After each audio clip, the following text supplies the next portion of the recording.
¿Ya la contestaste, Alex? Ya. No. ¿Así? La segunda no, porque la acaban de mandar, pero ya estoy Sí, en eso. es justo la que estaba viendo. Bueno, muy buenas tardes, Francisco, Dante, Víctor Manuel, Delfino y Ana Cristina Ferreira desde Brasil, no, no es cierto, desde Morelia.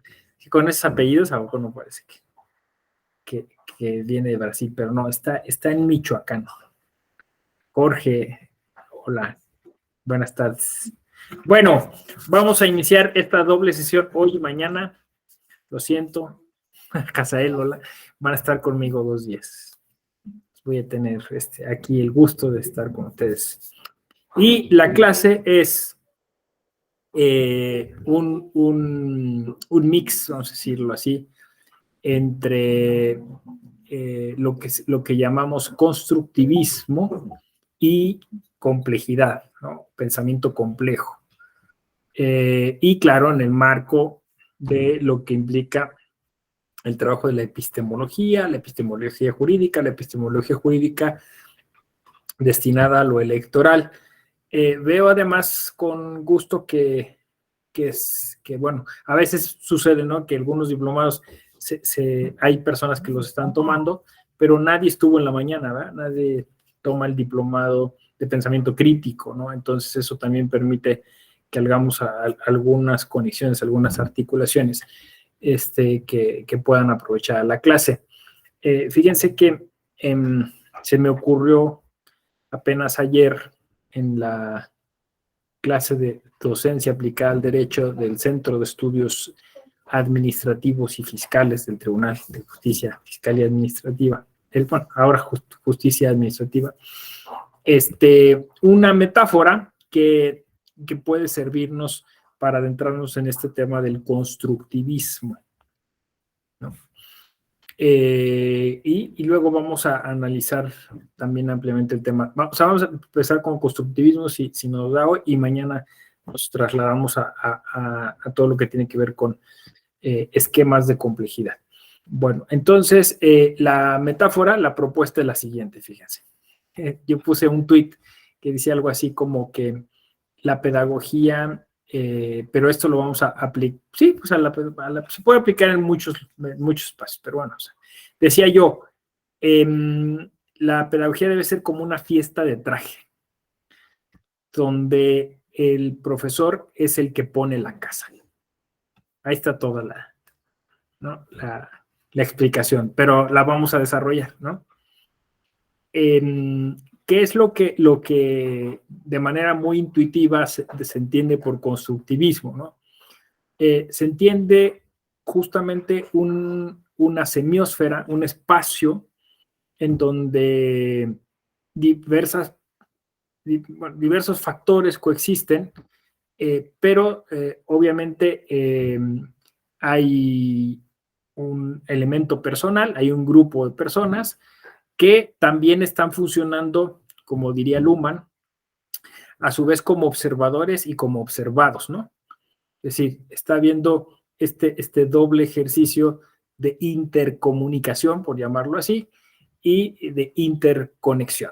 Entonces, nosotros nos situamos en esos espacios públicos, que insisto, puede ser pues un salón de clases, puede ser el ágora pública, o sea, lo público, el modelo de comunicación política, o sea, puede ser muchas cosas, esa semiosfera, ese espacio en donde todo estos elementos multifactoriales están jugando para interpretar el contexto e interpretarnos dentro de ese contexto. No sé si me explico, o sea, no hay forma de deslindarse, ¿no? O sea, uno se ve afectado por las...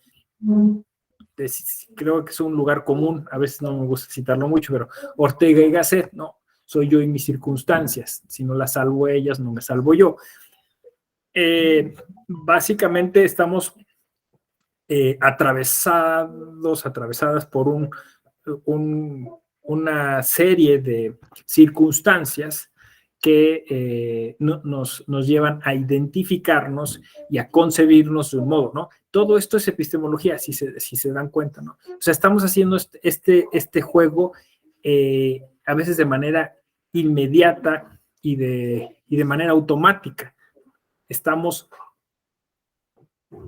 en la filosofía latinoamericana le llaman esto pensamiento situacional, ¿no? O filosofía situada. Es decir, lo hacemos a partir de donde estamos parados, ¿no? O sea, esta idea a veces moderna, occidental, de la abstracción, pierde de vista que el sujeto que conoce, en términos epistemológicos, pues no es un sujeto que está en la nada, ¿no? O sea, no está en un cuarto vacío desde donde hace su reflexión. Hace la reflexión desde un in situ, como se dice en latín, ¿no? O sea, desde una posición geolocalizada, ¿no? O sea, desde un lugar concreto. Y desde ese lugar concreto muchas veces funciona, decía yo, como observador y a su vez como observado, ¿no? Pensemos que incluso el derecho surge así, o sea, surge de esta relación. Aquí pienso un montón de metáforas, porque me imagino esa idea que luego tenemos como muy cinematográfica del western, ¿no? Del viejo oeste, ¿no? Entonces, dos sujetos parados, uno frente al otro, con las manos en las cachas de las pistolas, ¿no? Esperando a ver quién va a ser el más rápido, mirándose a sí mismos, y obviamente pues en ese espacio que normalmente está representado como un terregal, ¿no? Un piso de tierra y una distancia que media entre ellos, ya dependiendo la imaginación de cada quien pueden sumar espectadores, quizá algunos edificios de madera que están ahí, algunos caballos, lo que sea, ¿no? Pero, o sea, ese momento en el que se decía, ¿no? Que el derecho surge, dice, tengo derecho a hacer todo lo que yo quiera siempre y cuando no se me prohíba y no me tope de frente con otro, ¿no? Con otro que quiera hacer lo mismo, ¿no? Y entonces me estoy conociendo y estoy conociendo, o sea, es decir, mi límite es el otro y yo soy el límite del otro, ¿no? Entonces este juego epistemológico, insisto, bueno, es muy interesante porque de alguna manera produce esta sensación de complicidad, vamos a llamarlo así, ¿no? O sea, es decir, alguien podría en esa escena de western decir, pues, ¿por qué para qué se van a disparar, ¿no? O sea, en alguna escena, incluso los dos disparan al mismo tiempo y los dos terminan muertos, ¿no? Pensando que uno va a aventajar al otro, ¿no? Entonces, esta idea, fíjense, nunca la había desarrollado, la voy a patentar, ¿no? El duelo, le vamos a llamar así. ¿Por qué? Porque de alguna forma, en esas relaciones jurídicas hay tensiones, y esas tensiones, básicamente, uno pretende resolverlas a partir de tomar ventaja. O sea, tomo ventaja, me adelanto, ¿no? Ahora, por ahí, incluso en alguna otra clase, quizá en esta misma clase, luego son tantos los diplomas que uno se olvida, pero yo digo que esa postura, de alguna manera cartesiana, ¿no? Del cogito ergo sum, del yo soy el que importa ahora, aunque me estoy midiendo con el otro, esto es lo que llamamos la otredad, pero yo soy el que importa ahora, nos ha llevado como a este individualismo acendrado, exacerbado, que de alguna forma es poco sustentable, ¿no? O sea, porque, y si mi ventaja no fuera tal, ¿no? O sea, es decir, ciframos nuestra existencia en la ventaja que pudiéramos tener respecto de los demás. El constructivismo es absolutamente lo opuesto, ¿no? O sea, no es buscar una ventaja, ¿no? No es cosificar a los demás, ¿no? Es encontrar mecanismos de cooperación, ¿no? O sea, digo, el nombre es muy sencillo, o sea, es construir, ¿no? Pero la metáfora es absolutamente distinta. A nivel epistemológico es casi un cambio copernicano, ¿no? O sea, es decir, de verme yo como el punto de referencia primario, de verme yo como el centro del universo, porque soy el que crea de alguna manera ese cosmos, ¿no? O sea, yo, el sujeto cognoscente, me veo como un parte de un todo. ¿Sí? Más o menos. Como una pieza más de un tremendo engrane. Entonces, vuelvo a lo que puse en el tweet, ¿no? Ya me empecé a elaborar otras metáforas, pero entonces decía yo, en el constructivismo se trata de una fiesta de traje, ¿no? Donde el sujeto que conoce debiera entenderse como el dueño de la casa, donde va a ser la fiesta. Entonces, esto me refiero al profesor, me refiero al político, me refiero al investigador, ¿no? Me refiero al servidor público, que tiene que verse como eso, como un facilitador, para que entonces la fiesta de traje va a ser un éxito en la medida en que sean muchas las personas que traigan distintas cosas para compartir. En una visión epistemológica moderna y occidental, el sujeto cognoscente se coloca como el organizador absoluto de la fiesta. Pide dinero y él luego dice qué se va a dar en la fiesta. ¿Se me explico? O sea, dice, pues, y normalmente, pues por la condición humana, como diría Ganaren, entonces lo que empieza es decir, pues vete por un paquetaxo, ¿no? Ahí vamos ahorrando un poco en botana. Pues tráete caguamas, porque esas pues sí rinden más. Y ni se te ocurra traer coca, tráete jarritos. Entonces, en esa visión occidental es así, ¿no? O sea, es decir, el europeo piensa así, ¿no? Es decir, tú dame todo y yo lo organizo. En el constructivismo es una fiesta de traje. Tú qué vas a traer, tú qué vas a traer, tú qué vas a traer. Y por obvias razones, pues es una fiesta mucho más plural, mucho más rica, ¿no? Mucho más interesante, pues porque la señora que prepara muy ricas tostadas, pues, va a colaborar con eso, ¿no? El que ahora no tiene tanto dinero, pero que también queremos que esté en la fiesta porque cuenta muy buenos chistes, pues le vamos a encargar que solo traiga un refresco, ¿no? O las servilletas, porque ahorita no le alcanza.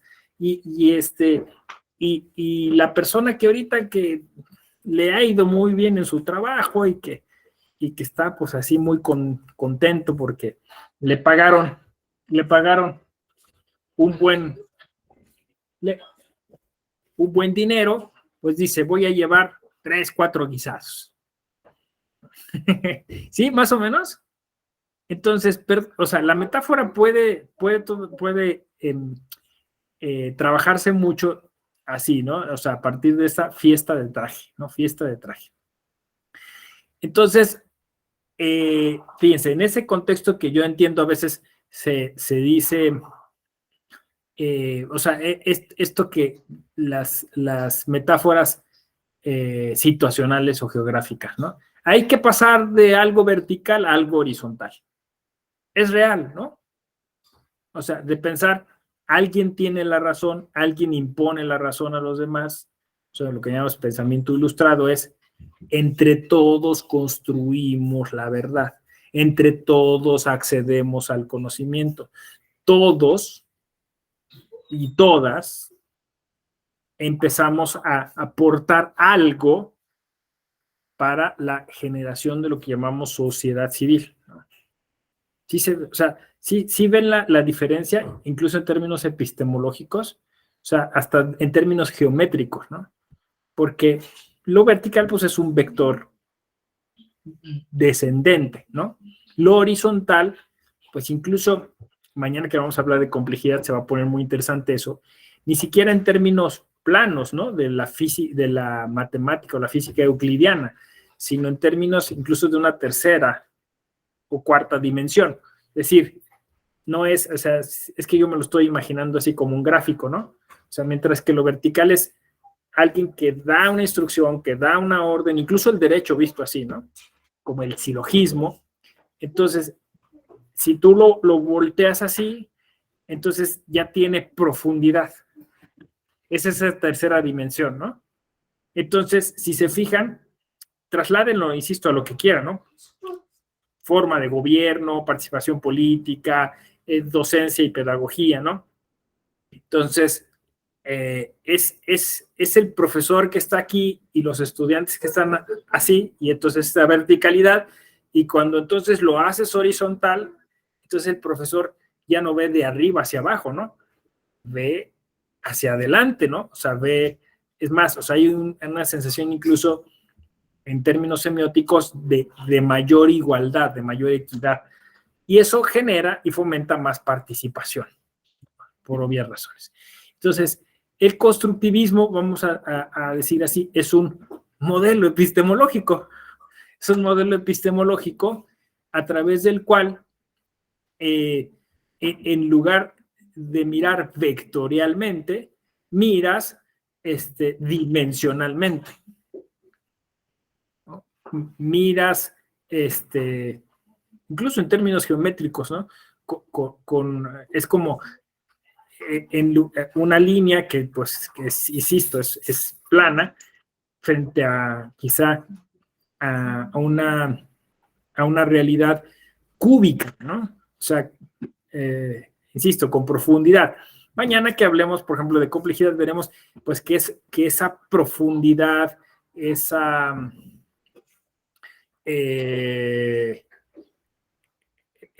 esa graficación distinta, pues nos lleva, por ejemplo, a la postura de los fractales, ¿no? O sea, que es muy interesante y que se obtiene de las matemáticas y de la física, o lo que a propósito de la teoría de cuerdas y todo eso. Entonces, ya que nos concebimos como elementos disímbolos, pero a la vez coexistentes dentro de un mismo espacio semiótico, entonces eso genera esta posibilidad de colaboración, ¿no? Por ahí luego cuento mucho la anécdota me llamó la atención alguna vez un cartel de la empresa Lego, que es la que hace los juguetitos. Quien ha tenido oportunidad de comprar alguna cajita de Lego, se dará cuenta que, bueno, vienen unas como instrucciones y bueno, se va ensamblando la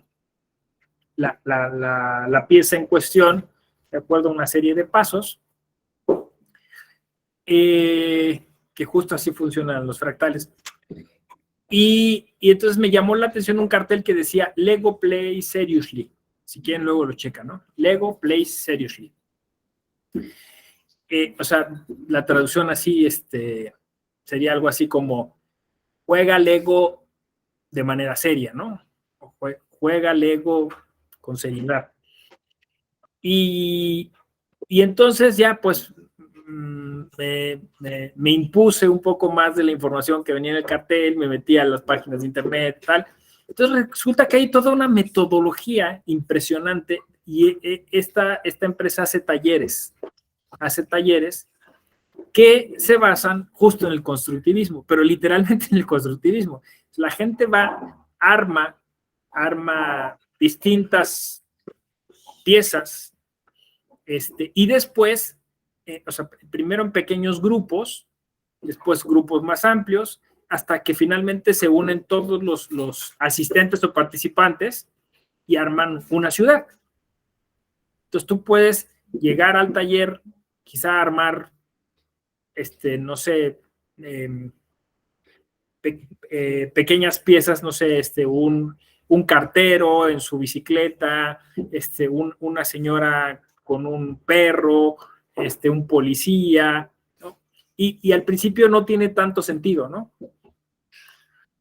Insisto, quien ha armado Legos empieza, bueno, y aquí cómo se... Entonces tú vas siguiendo los pasos y vas tratando de hacer coincidir las piezas.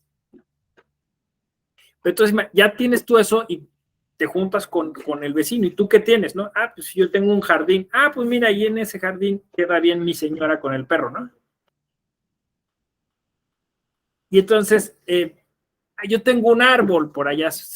Entonces empiezan a reunir, pum, pum, pum, pum, pum, y de repente, o sea, el taller que dura, no sé, 5 o 6 horas, terminas armando muchas cosas. Obviamente,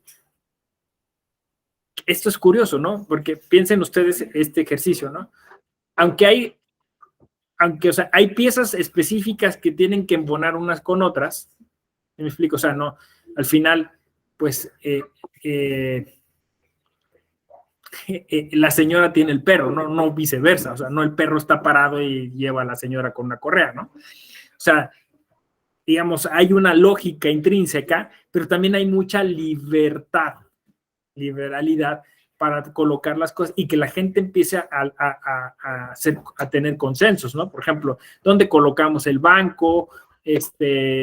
Y argumentar, ¿no? ¿Por qué colocarías el banco ahí? Ah, pues porque es una zona más segura de la ciudad que vamos a construir, ¿sí?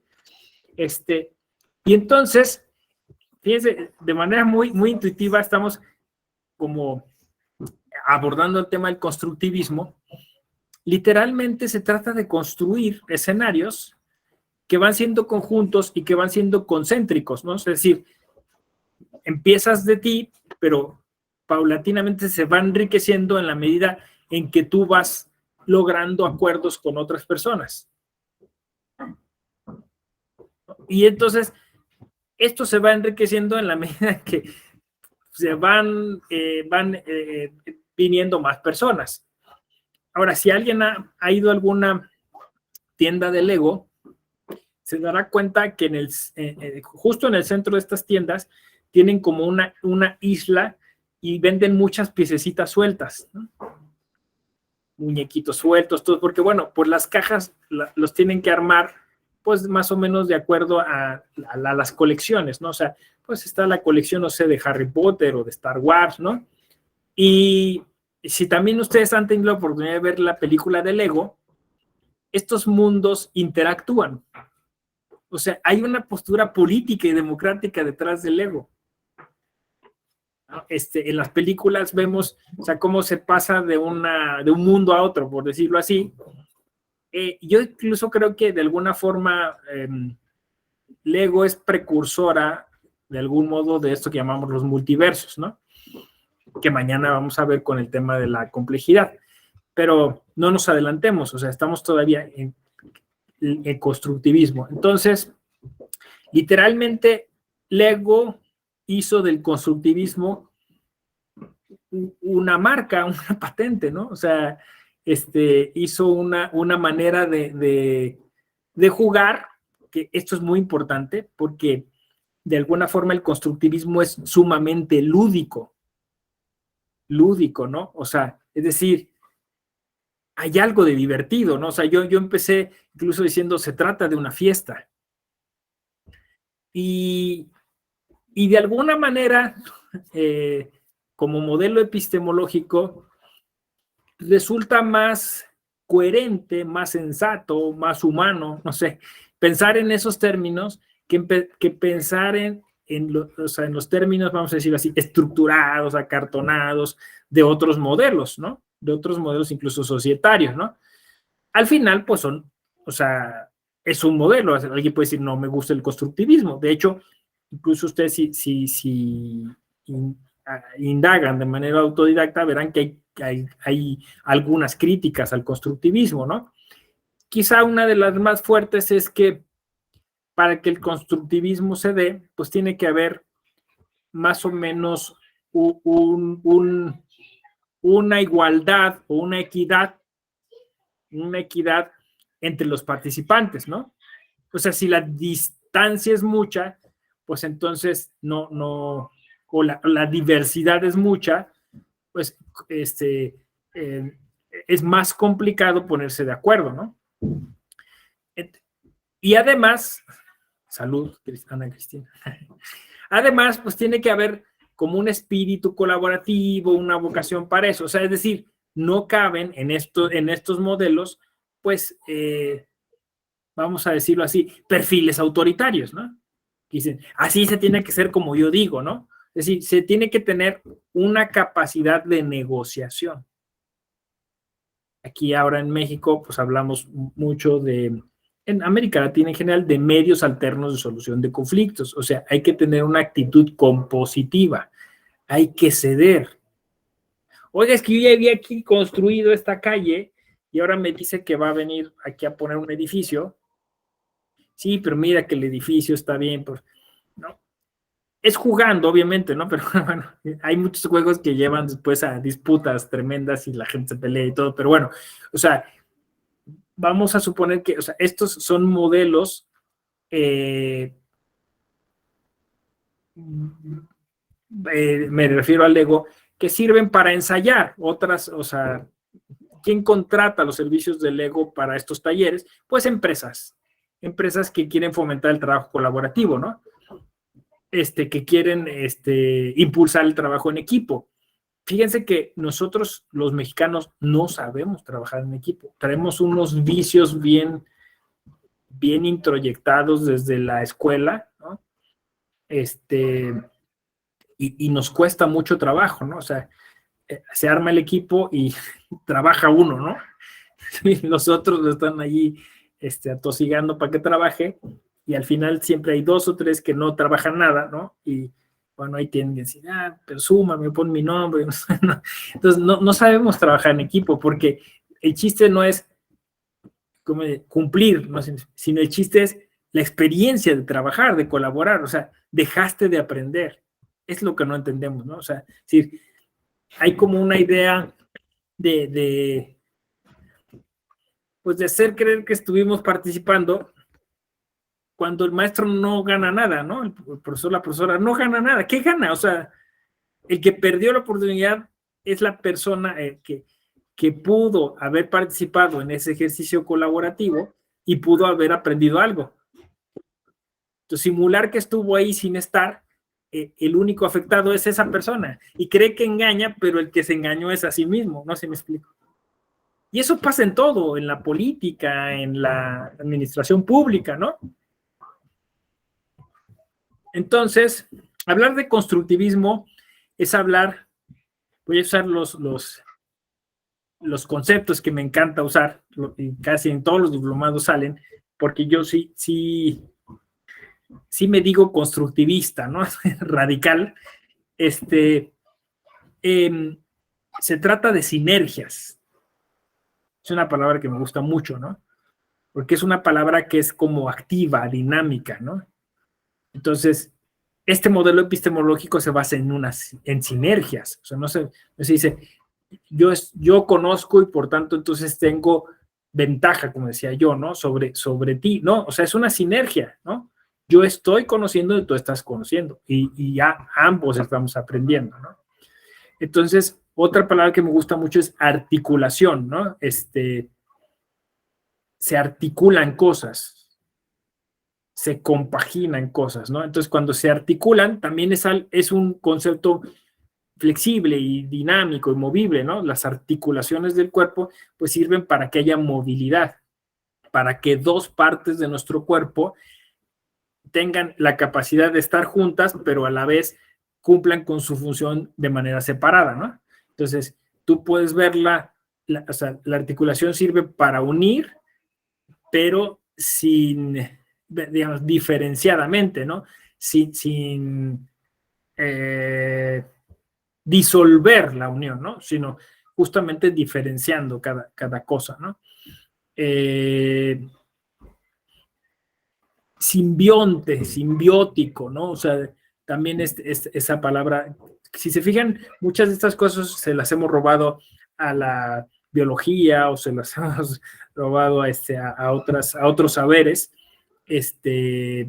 porque de alguna manera sirven como una metonimia para explicar cómo debiera funcionar tanto el conocimiento, me he estado refiriendo aquí a la sociedad del conocimiento en términos epistemológicos, ¿no? O sea, la suma de los conocimientos de todos, como también en lo político, ¿no? O sea, es decir, es la suma de las expectativas, de las características, de las maneras de ser, de la autodeterminación de cada quien, ¿no? En ese conjunto de cosas que estén. Entonces, ahí se articulan, ahí funciona de manera simbiótica, ahí empiezan a coexistir, ¿no? Que es un término un poco más quizá filosófico, más ontológico, pero realmente es que somos eso, o sea, coexistimos, ¿no?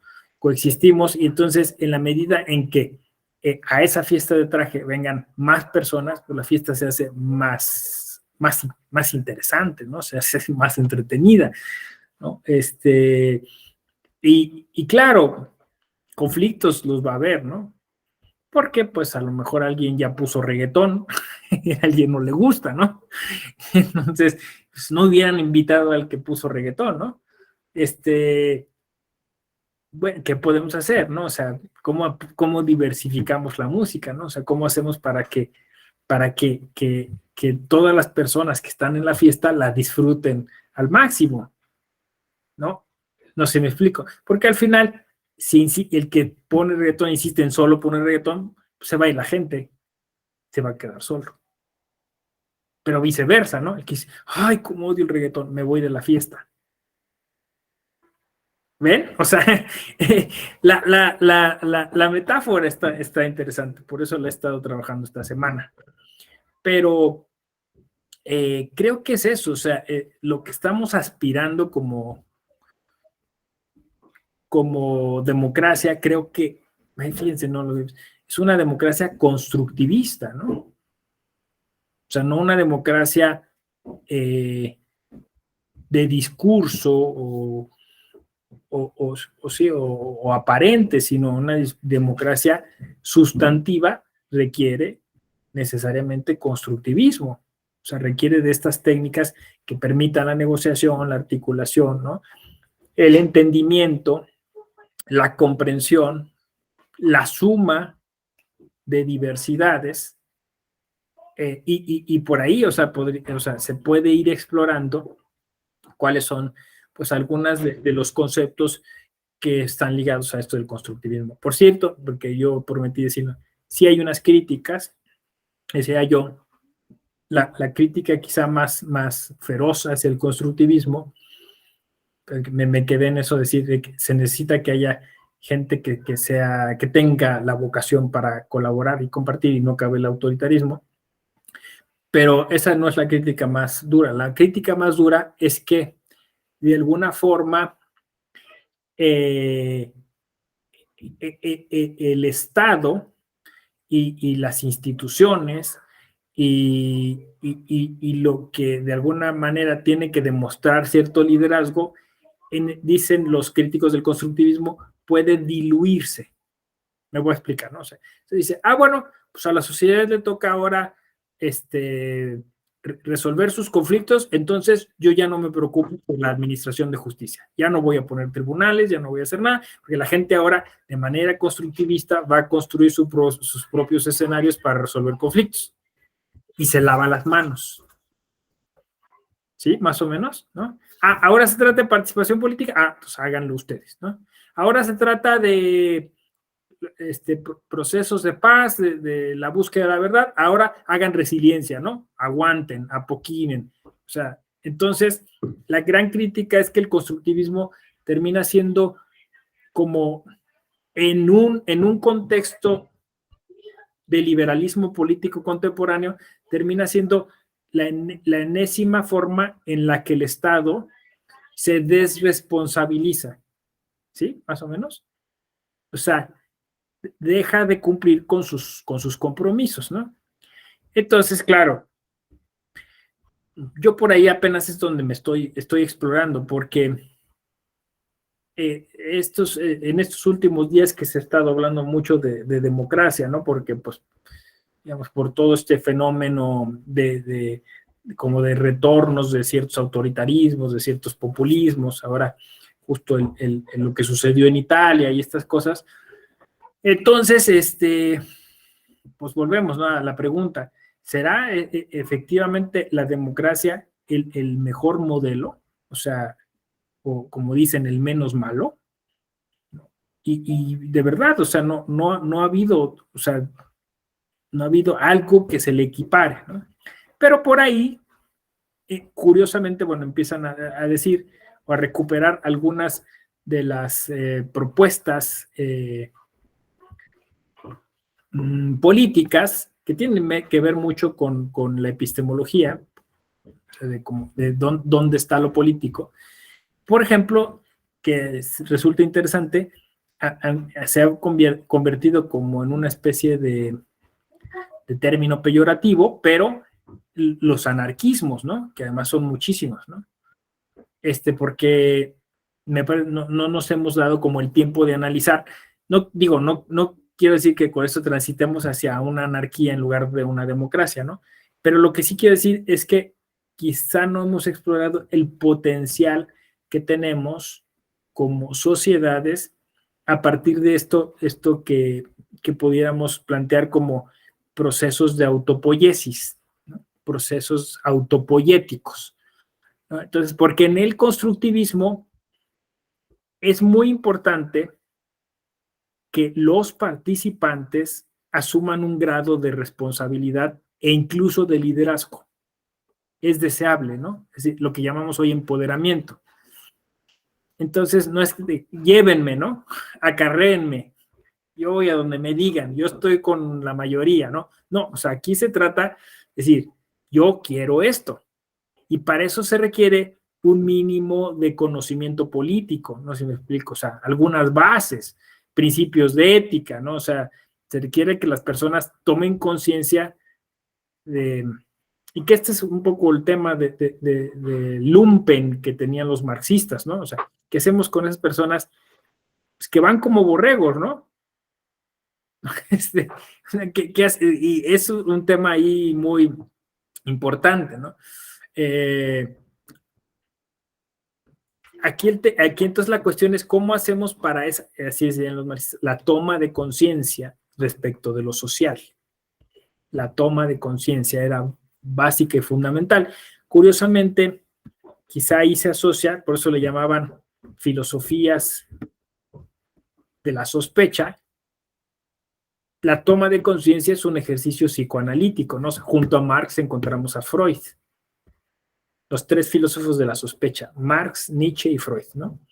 Entonces, la toma de conciencia es un proceso psicoanalítico, o sea, es donde dice la persona, yo tengo que tomar la batuta de mi vida, ¿no? De mi vida política. Tengo que ver qué hago yo para resolver el tema, no se lo puedo delegar a nadie más. O sea, el constructivismo entiende que tú tienes que empezar a hacer algo, lo que sea, ¿no? Como dije yo, el primer ejercicio es empezar, ay, mira, a este señor le embona el sombrero, ¿no? Es un cartero, es un policía, ¿no? Pero tienes que hacer algo, o sea, no es decir, yo aquí me siento a ver cómo construyen la ciudad, ¿no? Sí, más o menos. ¿Qué es el tema que estamos discutiendo, en serio, en términos de populismo? ¿Por qué ganó la ultraderecha en Italia? Que la gente no salió a votar. Porque les valió, ¿no? Entonces, un pequeño grupo que era hace unos meses el 5%, pues creció, no necesitó de más y pum, puso ahí a una persona que en principio, pues tiene posturas antidemocráticas. Es un poquito el fenómeno de Trump en Estados Unidos, ¿no? Fíjense, y estas según democracias sanas, ¿no? No les digo que puede pasar en democracias como las de nosotros, que son democracias pues sumamente frágiles, ¿no? La fragilidad democrática es el tema de estos días. Entonces, bueno, explorar, por eso decía yo, estos fenómenos que impulsan, que tienen como principio, pues el que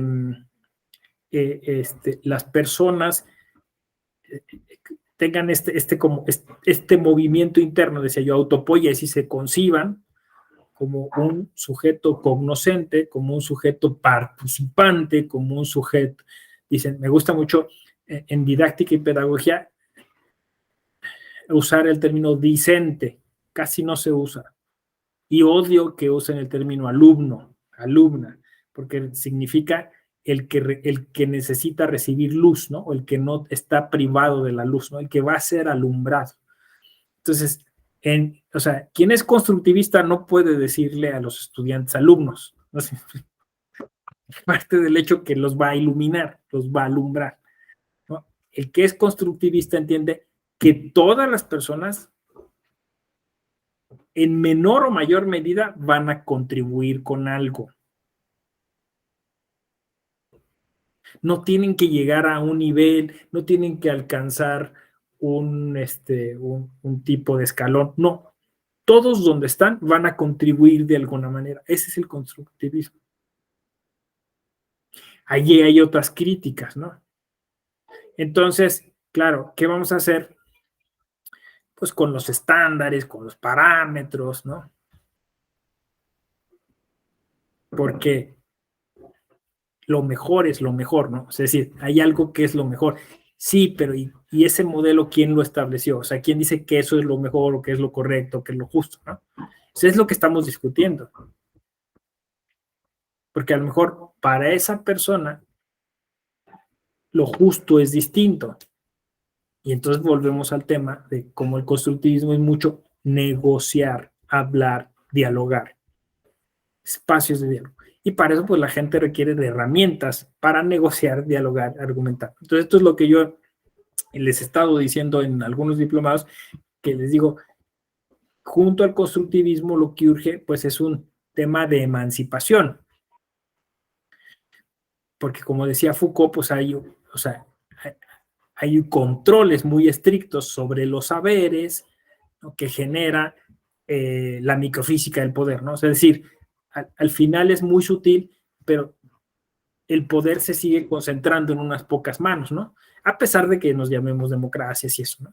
Entonces, ¿cómo haces para que realmente eso se difumine, se disemine? Tienes que terminar con esos controles, ¿no? Lo que tienes que hacer justamente es empezar a soltar. Y en esa medida, pues, ahí está la crítica, dice, se puede perder como la calidad. A ver, voy a poner el ejemplo, un ejemplo que tengo así muy de bote pronto, porque a mí me pasó un montón de veces, y con el tema de género, ¿no? A ver, vamos a organizar un congreso.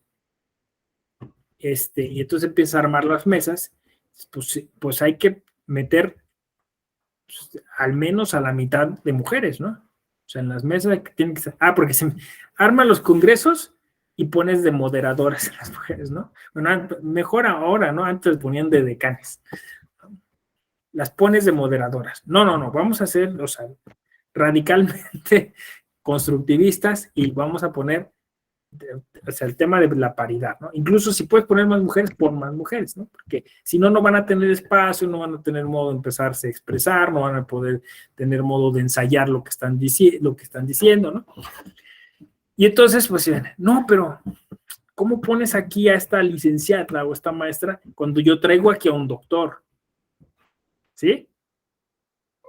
Y entonces resulta que entonces, como esos estándares, esto es lo mejor, esto es lo correcto, este es el que tiene que estar aquí, entonces le dan, perdón, la madre del constructivismo, ¿no? Porque entonces siguen participando sí, los mismos de siempre, en aras de supuestamente la corrección, lo óptimo, lo mejor, ¿no? ¿Sí? Más o menos. Entonces el constructivismo es que tenemos que participar todas y todos, ¿no? Pero tampoco, bueno, como no sabe, entonces la pones a moderar. No, ponla a hablar. Porque en 5 años va a tener el doctorado y sí o sí va a estar ahí en esa mesa. No sé si me explico. ¿Sí? Más o menos. O sea, entonces el tema ahí está, o sea, en que el constructivismo de alguna forma requiere de generosidad. Requiere de abrir espacios, requiere de paciencia, o sea, requiere de unas cosas que a veces la gente no está dispuesta a asumir, ¿no? Y en términos epistemológicos, pues es apertura, es una cuestión epistemológica, ¿no? Siempre miras hacia el mismo lado, siempre citas las mismas cosas, ¿no? Yo siempre, o sea, les digo, a ver, hagan el ejercicio, lo hicimos en Michoacán ahora, lo del doctorado, les decía, bueno, a ver, vean su aparato crítico, ¿cuántas autoras citan? Y pues no, incluso las mujeres citan más varones que mujeres, ¿no? Incluso las feministas citan más varones. Bueno, eso empieza a cambiar ya, pero pues es una cosa así como que traemos introyectada, ¿no? Entonces tienes que hacer un esfuerzo, por eso digo que es mucha generosidad. Es decir, bueno, voy a empezar a hacer el esfuerzo de empezar a leer otras cosas, a mirar otras cosas, ¿no? Esto es lo que yo llamo acción afirmativa epistémica, que para una clase de epistemología les puede servir, ¿no? O sea, es una acción afirmativa porque tienes que forzar las cosas. Porque si no, entonces siempre vas a leer lo mismo y vas a ver hacia el mismo lado y vas a pensar del mismo modo. Y dicen, oye, ¿por qué los abogados serán tan conservas? ¿No? Pues porque siguen leyendo lo mismo. ¿No? Entonces, cuando tú te obligues a ver otras cosas, entonces esas cosas te van a parecer naturales, ¿no? Te van a parecer normales. Entonces, por eso digo, es acción afirmativa, porque tienes que forzar las cosas para que se den. Bueno, cumpliéndose casi una hora de rollo, me gustaría escucharlos. A ver, cuéntenme un poquito y ahorita les voy a pasar un video. Dante, adelante. Ay, me rimó.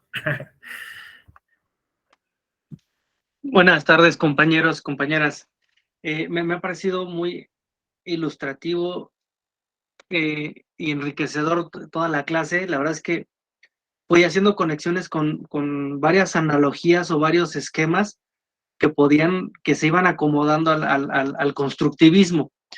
Uno de los dos que más se iban acomodando en la mente conforme nos iba narrando la clase fueron el jazz espontáneo, el cómo un conjunto de instrumentistas va haciendo música, va encontrando ese luz, ese conocimiento, cada quien va aportando lo suyo y forman algo entre todos, y que algo todos quieren y cada quien aporta lo suyo. Y está desde, no sé, un bajista que toca una nota cada 10 tiempos, pero es su aportación, o el guitarrista, el trompetista, cada uno van construyendo una misma melodía. Y la melodía va cambiando y el bajista ya pasó a 3 tiempos y el guitarrista, o sea, esa espontaneidad de ese jazz, ¿no? O sea, me sorprendió mucho cómo se puede hacer esa analogía. Y la que más me llamó la atención, que lo iba pensando, de hecho por eso luego me daba risa, por todos los conceptos que iba manejando, fue el 19 de septiembre de 2017, el temblor. Cómo usted hablaba de generosidad, de compartir, de quien ya de repente dice, no, ya está todo dicho, yo acaparo, ¿no? O sea, digo, los que no estuvieron en la Ciudad de México no son de la Ciudad de México.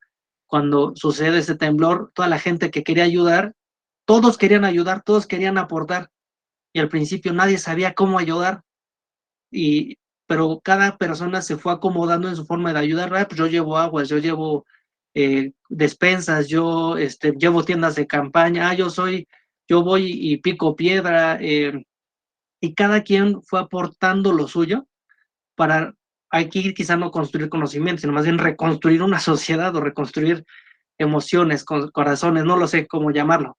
De repente, cuando a mí me tocó estar en un derrumbe en el que de repente llegó, es que yo soy ingeniero y yo les voy a decir cómo se hace esto, ¿no?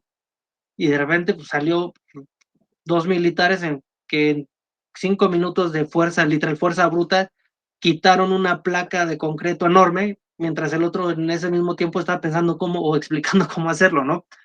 Y bueno, para mí fue contrastante cómo todos esos conocimientos, saberes, se fueron derivando en ir ayudando a la gente, ¿no? Entonces, pero cómo se iban participando los sentimientos, las emociones y sobre todo, como usted lo decía, la voluntad de la gente, ¿no? O sea, se requiere que la gente participe y que quiera estar ahí.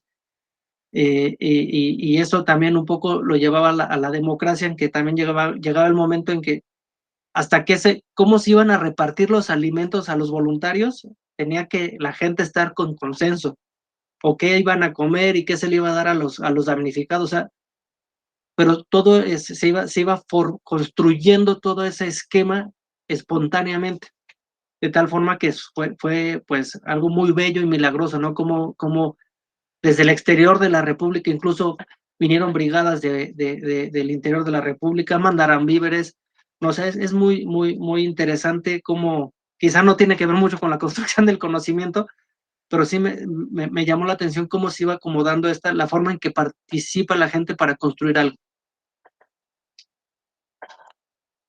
Sí, fíjate que es uno de los ejemplos. Yo también en la mañana, que me tocó hablar de participación ciudadana y estos temas, citaba yo un estudio de la Universidad de Chicago que dice que le preocupa mucho el crecimiento de la cultura mexicana en los Estados Unidos, ¿no? Entonces, a través de estudios estadísticos, están diciendo que en 30 años Estados Unidos se va a mexicanizar, ¿no? Entonces, quizá no como entendemos la mexicanidad desde México, pero sí con una mexicanidad chicana, ¿no? Distinta, pero bueno, se va a mexicanizar, ¿no? Entonces, lo que me llamó la atención de este estudio es que decía que, pues básicamente, la cultura norteamericana perdió su rumbo, ¿no?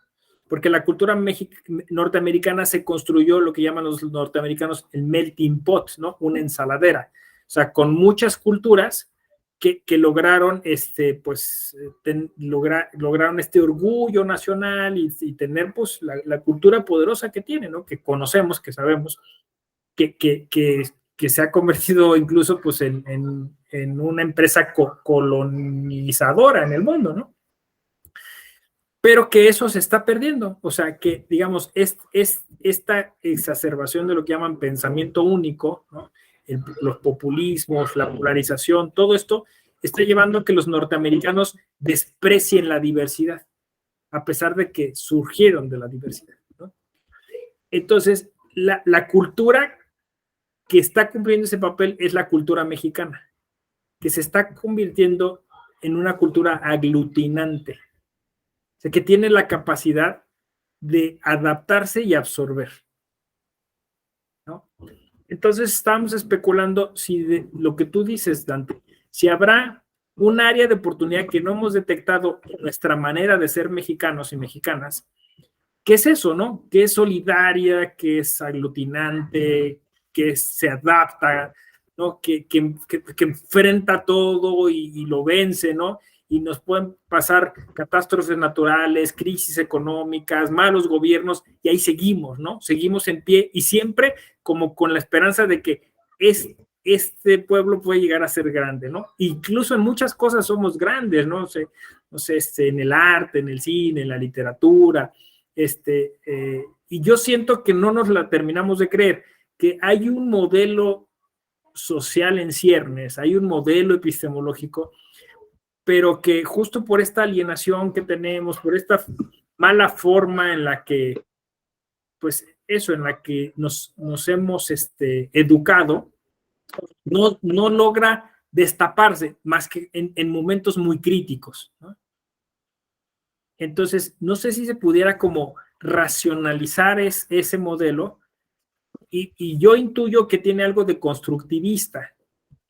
Por ahí Carlos Leckensdorf, en su filosofía en clave tojolabal, él le llama nosotrismo, ¿no? Que tiene, también por ahí algunos autores le llaman comunitarismo. O sea, esto que nosotros tenemos como muy, muy arraigado de, pues no solo la identidad, incluso alguna cosa como relacionada hasta con la familia, ¿no? Que incluso está en los clichés, no sé, en la película animada Spider-Verse, la canción y toda la idea de este chico puertorriqueño que hace a Miles Morales, pues es la familia, ¿no? Quizás es algo hasta un elemento latinoamericano, pero o sea, hay algo ahí, ¿no? Que creo que está por descubrirse y que intuyes muy bien, Dante, me parece, ¿no? Bueno, les voy a compartir ahora un video que también habla sobre estos temas, ¿no? De un constructivismo y de un modelo epistemológico social, fíjense, no sé, epistemología social, ¿no? Que es una área bien interesante y poco estudiada, ¿no? A ver si me deja. Compartir audio, perfecto. Cierro mi micro.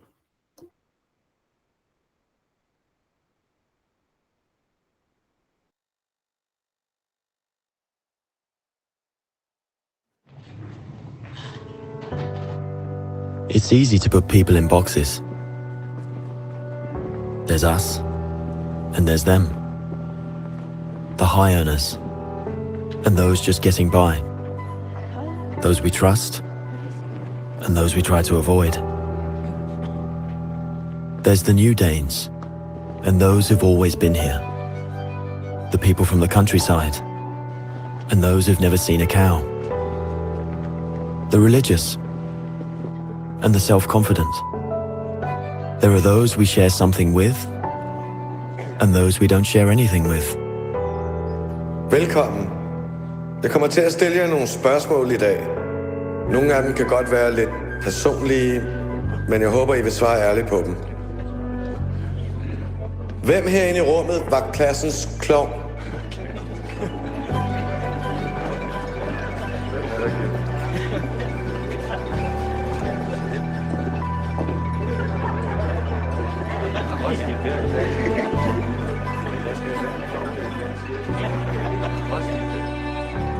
Hvem er bonusforældre?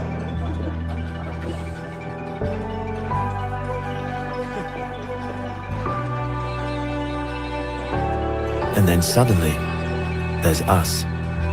We who believe in life after death. We who've seen UFOs. And all of us who love to dance. We who've been bullied.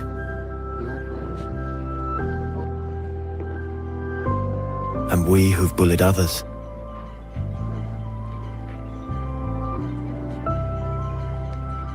And then there's us, the lucky ones who've had sex this past week.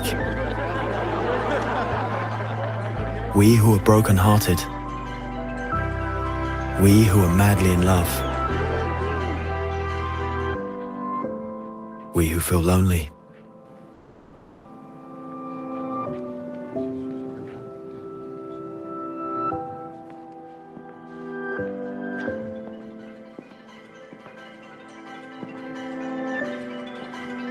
We who are bisexual.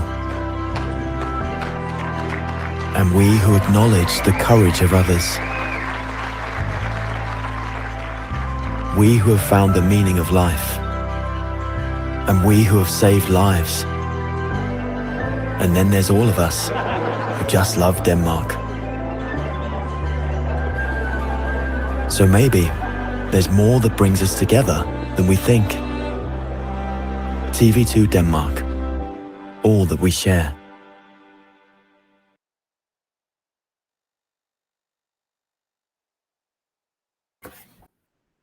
Entonces, creo que mucho pasa por cuáles son las preguntas que se hacen, ¿no? Es decir, cuáles son los motivos, cómo encontramos cosas comunes. Y es que estamos pensando, insisto, de manera egoísta, ¿no? O sea, es decir, mis derechos, lo que yo necesito, lo que yo quiero, mi autodeterminación, ¿no?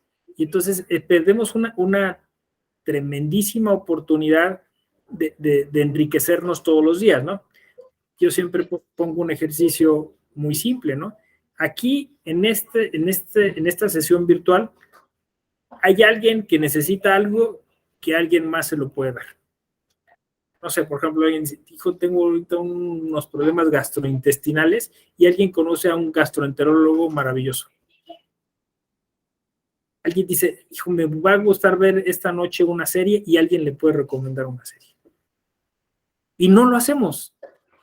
No lo hacemos. O sea, fíjense, en cuántos grupos o colectivos participamos que dejamos pasar cientos, si no es que miles de oportunidades de conocer algo o de saber algo o de llevarnos algo, ¿no? Justo por eso, ¿no? Porque nos han formado de manera egoísta, ¿no? De manera individualista. Entonces, el constructivismo, insisto, es más sensato, es más coherente, es más connatural. Tiene más sentido.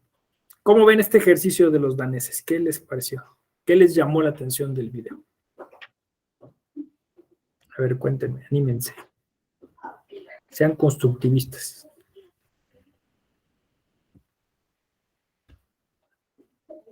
¿Ya lo habían visto? Sí, Ana Cristina, adelante.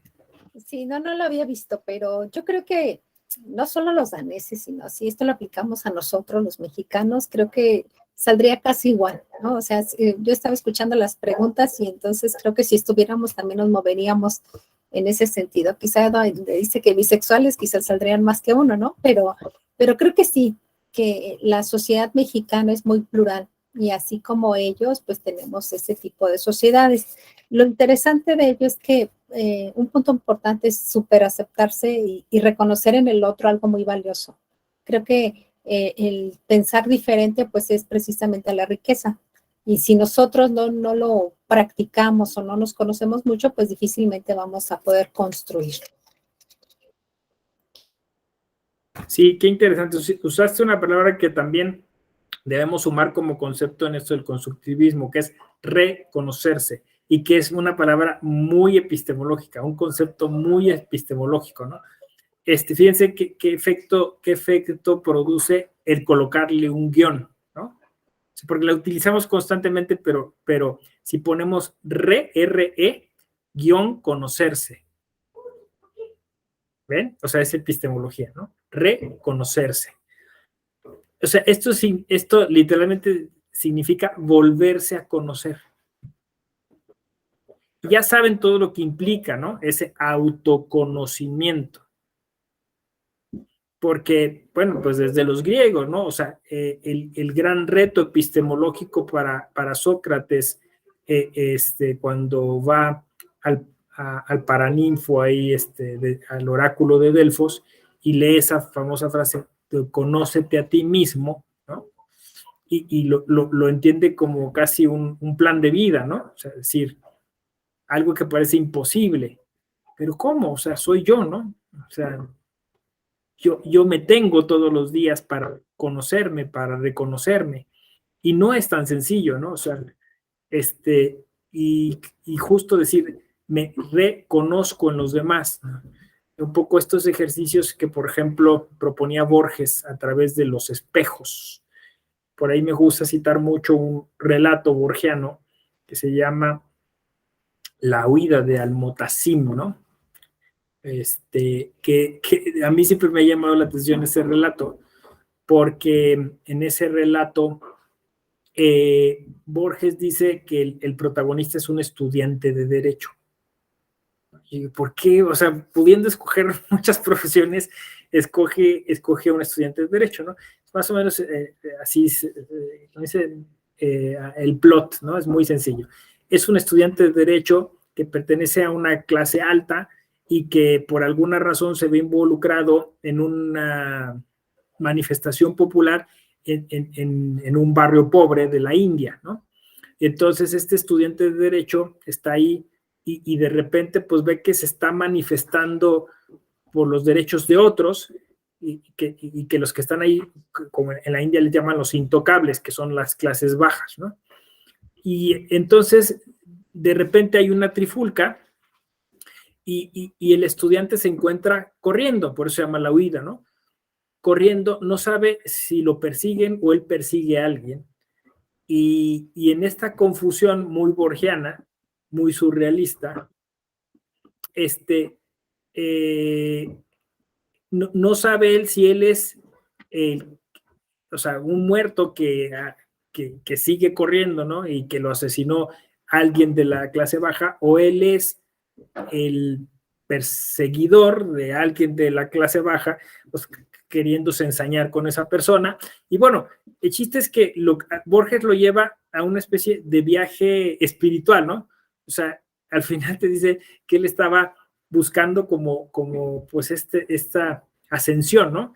En el ejercicio de conocerse y reconocerse, de saber si era él el que luchaba por esas clases. Por eso digo que me llama la atención que sea un abogado, ¿no? Porque como si Borges pensara, bueno, eso, que los abogados a lo mejor en algún momento de su vida piensan que su misión es ayudar a otros, ¿no? Y que empiezan con este proceso de transformación, de transmutación para elevarse moralmente y decir, ahora soy el otro, ¿no? Soy el otro al que ayudo, pero al final ayudando al otro yo me ayudo a mí mismo, ¿no? Un poco esto que le encanta a Borges y juega con la idea de los espejos y está en su poesía y toda esta cuestión, ¿no? Entonces, la posibilidad de conocerse y reconocerse, ¿no?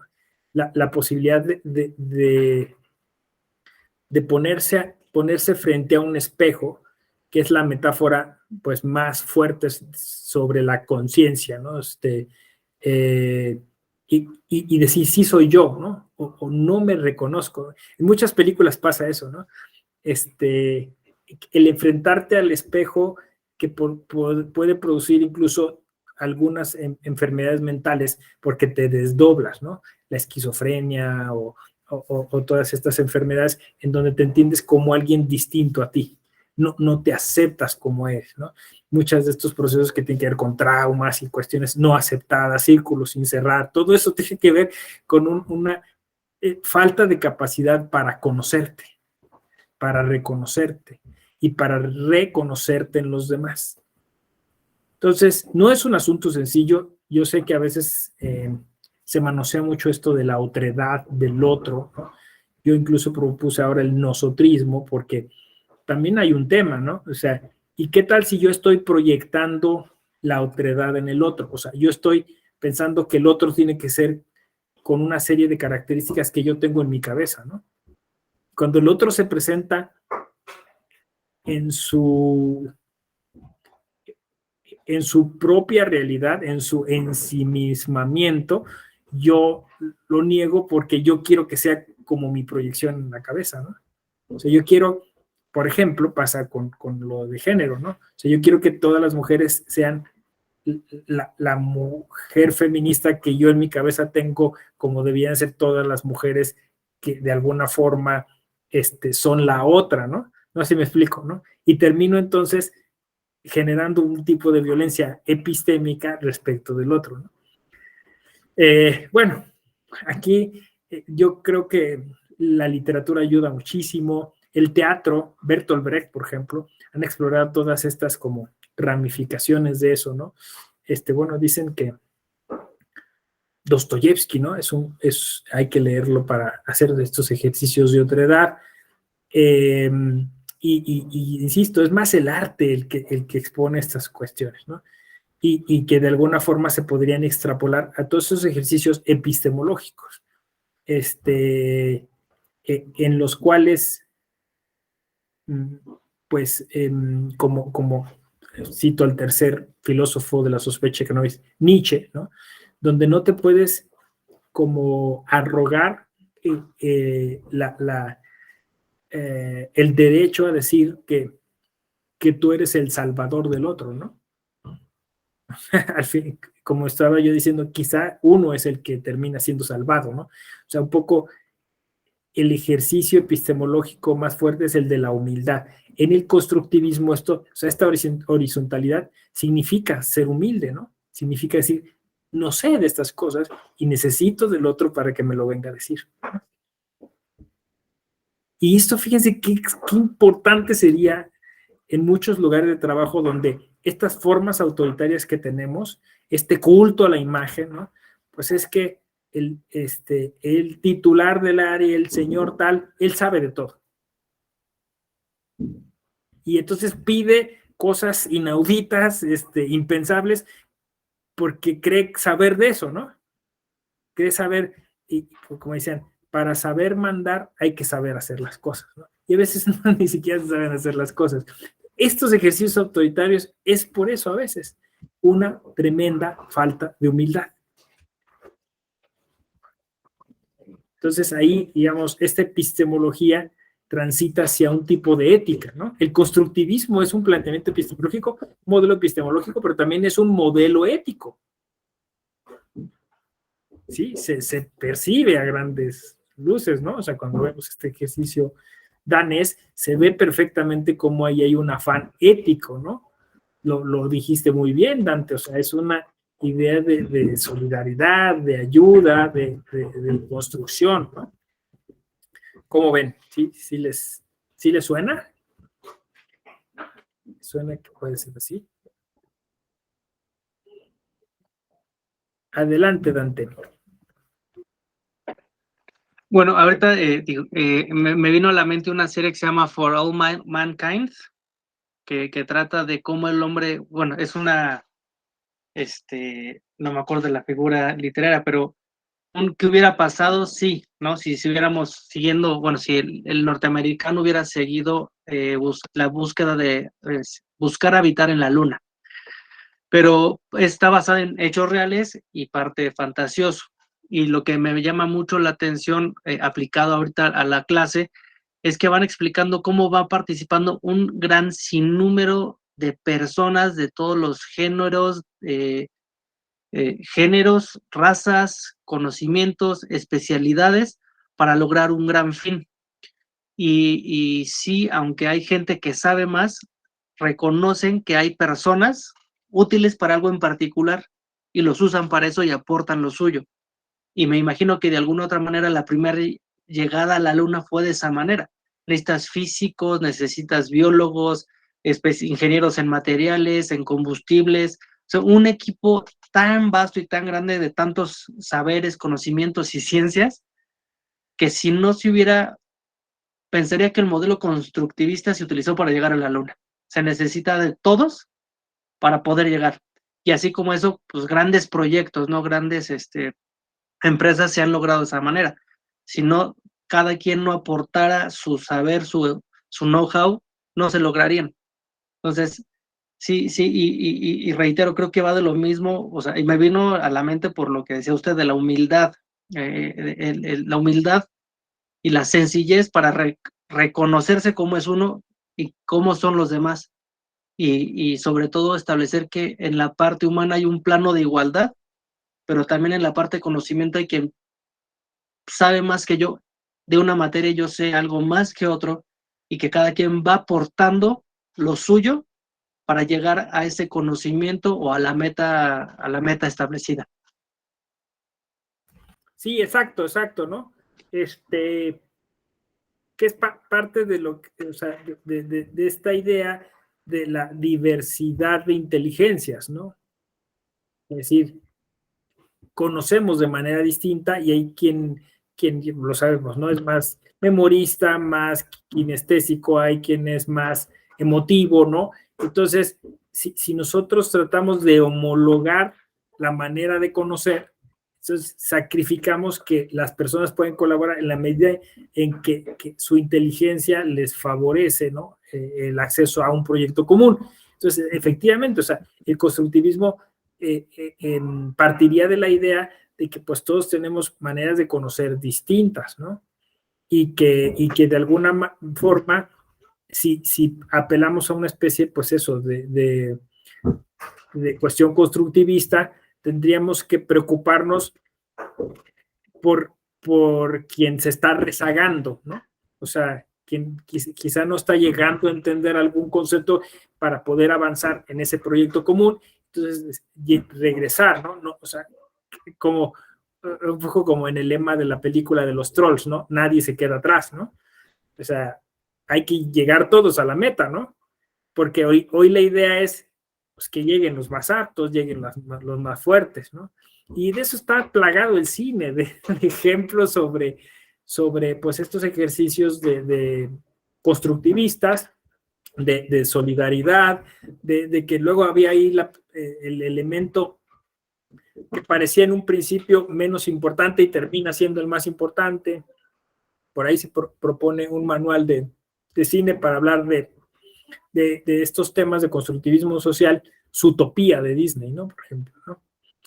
Que parte de este elemento que se ve como débil, que era el conejo, una conejita, ¿no? Además es mujer, vamos a decirlo así, hembra. Pero bueno, en esta metáfora, pues, como el elemento que se vería más débil y era pues justamente la que da cohesión y sentido a toda la historia, después cuando se empieza a armar, ¿no?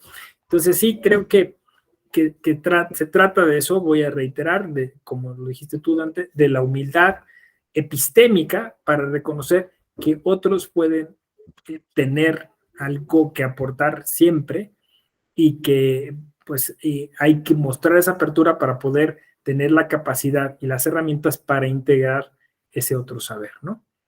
Ese otro saber que a lo mejor viene en otro formato, ¿no? Porque cuando decimos en el constructivismo tenemos que dejar aportar a los indígenas, pues viene en otro formato, o sea, no viene quizá en el castellano culto, bien armado, ¿no? Con una gramática perfecta, ¿no? Viene de otra manera, ¿no? O sea, viene a través de un relato oral, quizá, ¿no? Entonces, está en la cultura popular, lo he dicho muchas veces, está ahí, no viene en un libro, ¿no? O sea, no viene de un autor que se considera autorizado, ¿no? Sino viene de otros lados. Eso es. Entonces, me parece que esto nos beneficia a todos, ¿no? O sea, nos beneficia porque nos permite enriquecernos pues, de manera más puntual, ¿no? ¿Alguna pregunta, comentario, queja, sugerencia? Nada, todo bien, todo correcto, todo ok. Muy bien. Bueno, pues vamos a dejarlo aquí viendo que mañana tenemos otra sesión donde vamos a hablar de complejidad. Seguiremos hablando, también vamos a enlazarlo con esto que hoy hablamos sobre constructivismo. Yo les agradezco mucho su atención. Les deseo una feliz velada y les veo el día de mañana, misma hora, mismo canal. Hasta luego. Gracias. Gracias. Chao.